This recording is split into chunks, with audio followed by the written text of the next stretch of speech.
I'm going to show you how to reset the maintenance light on an 06 Acura TL. If you enjoyed this video, hit the like button, subscribe to my channel, and hit the bell for notifications. On a 06 Acura RL, to reset the maintenance light, you have 3 buttons here: up, down, and select. You're going to scroll through it until you get to the oil life. I've already done and got it there. Once you get there, you're going to hold the reset button down like that for about 10 seconds.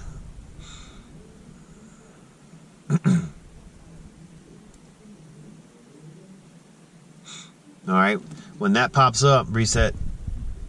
Push up to reset it, hold it down again.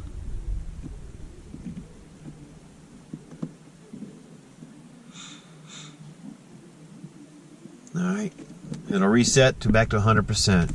In the comments below, let me know if this video was helpful. Also, if you have any other topics you'd like to talk about, let me know.